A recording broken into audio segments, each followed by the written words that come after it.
Hello, hello, all my lovely homesteaders. Thank you so much for joining us. So we are still at least 3 months out from our last frost date. And that's kind of questionable because we could very well get a killing frost all year round where we're located. But I am having the worst cabin fever.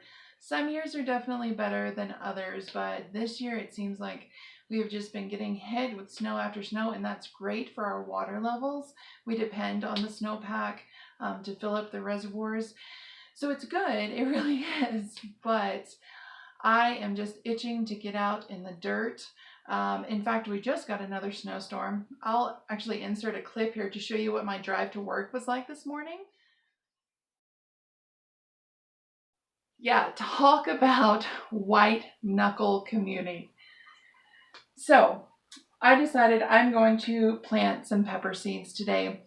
Peppers are not something that I normally grow a whole lot of. One, we don't eat a ton of them unless they're like sauteed or pickled. We love pickled banana peppers, but otherwise, particularly spicy ones, we don't really care much for. But also, I have to admit, I really stink at growing them. I don't know why. It's been the case forever. This is one plant that I cannot blame my failures on the Wyoming climate. Like, for as long as I can remember, I've never been able to grow them very well. So I just don't, spend a whole lot of space or time on them. I kind of devote more to the plants that I know I can grow really well and we really enjoy eating. But I have these seeds and they are leftovers from last year. So I'm not 100% sure how well they're going to germinate, but they are Baker Creek. And I've always been happy with their seeds. So the two varieties I'm planting are Anaheims and banana peppers. But while I was doing this, I thought I would also chat a little bit about something that has been really weighing on my heart for quite some time now. And I thought, you know what? Let's just talk about it. Let's just talk about it because I can't be the only one that feels this way. So I'll start planting these and we'll chat. So I was in Walmart the other day and I saw this cute little wall plaque. It was like an Easter spring decoration. And it said, "Bloom where you're planted." And I've heard that saying before, but honestly, I never really paid much attention to it or thought much about it.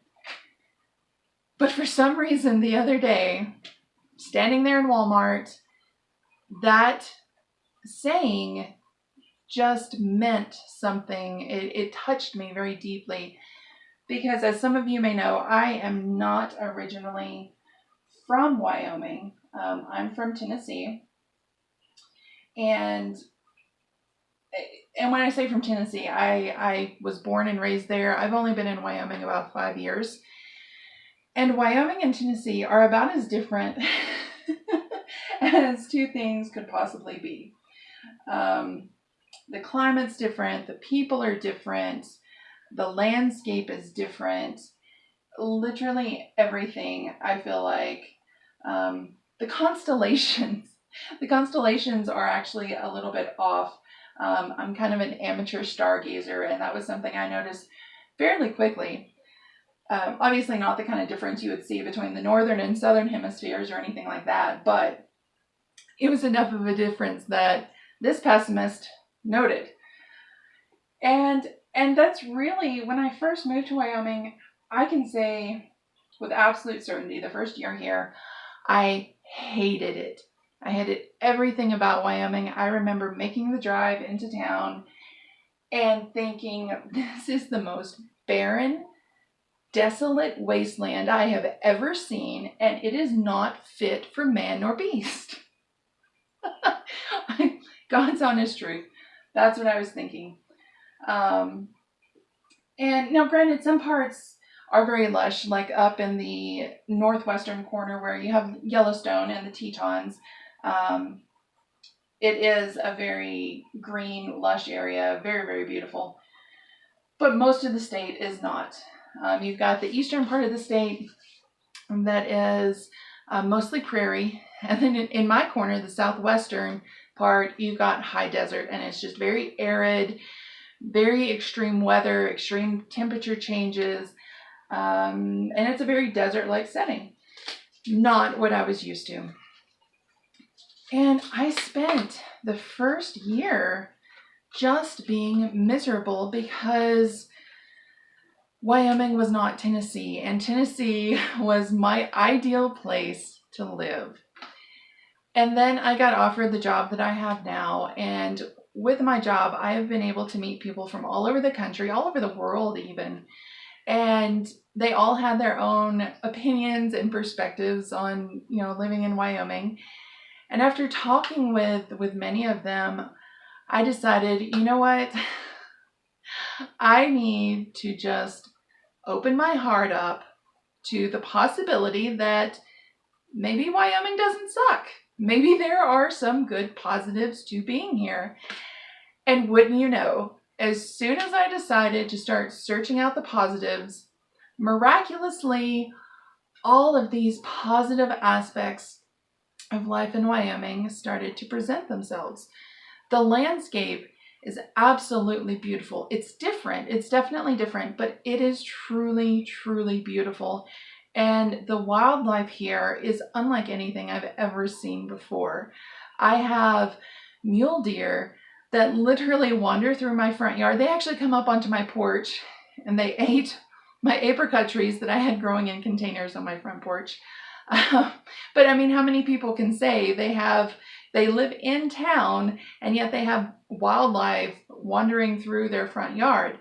I never make a drive to work without seeing either mule deer or pronghorn, moose, eagles. We have bald eagles and golden eagles. It's just absolutely amazing. And the people here are really amazing people. I mean, I'm sure partly because of the climate, they are a very hardy people. They are very supportive, So my town, we live in a town with a population of not quite 2,000 people. And that's actually considered a decent sized town for Wyoming. And the people here are just, you have that feeling that they've got your back. That if something happens, there's always going to be somebody there to lend you a hand. And I think that's really amazing. And of course, this is not the only place where that's the case. But once I kind of got rid of that negative mindset, I was able to start seeing the more positive parts of my life that I literally was just choosing to ignore because I was having a toddler tantrum and I, wanted the orange sippy cup and somebody gave me the blue sippy cup. And the fact of the matter is, for whatever reason, somewhere in God's grand design, I was meant to be in Wyoming. And I'm telling y'all this because I know there are folks out there that are in situations that they do not consider to be their ideal, whether it's because you are renting an apartment or you're living in, some suburban neighborhood and they won't even let you have a tomato plant in the front yard. Whatever the case is, you may not be in the situation that you're dreaming of, that you think is best for you and your family. Can I do it too? Huh? Do you want to plant one? You want to say hi to everybody? Here, look up at the camera. Say hi. Hi. Okay, come plant one. Mom, I'm going to. Go ahead, plant one. I'm going to. What's okay? Just put him. You gotta poke him down a little bit. Sorry, guys. This is like intermission. I'm going to. You want me to poke him?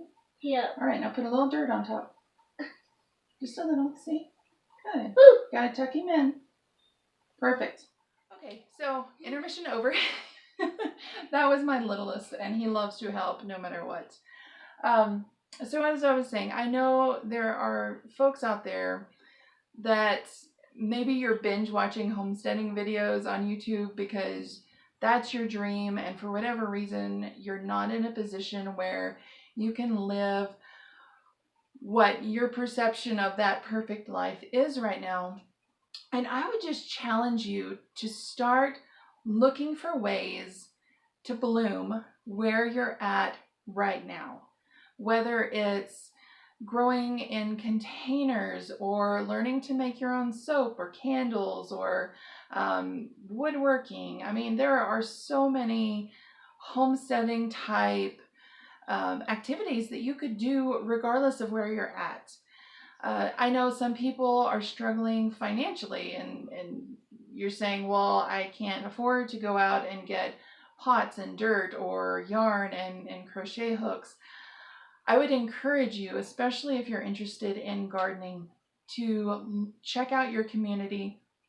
Facebook, you can probably find a community group in your area. Put the word out there that you would like some seeds. Maybe people are throwing away pots. Most of my pots I've actually got from like yard sales or people advertising on those community pages. Hey, I'm done. Don't want these anymore. They're going in the garbage. Come get them. Start looking at those resources. A lot of local libraries have either organized seed swaps or like seed libraries, basically, where people drop off excess seeds and you can go in and take some of those seeds and then, refill them when you can. So even though life may not be where you want it to be right now, it doesn't necessarily mean that that's not where you're supposed to be right now, or that you can't make the most of your situation.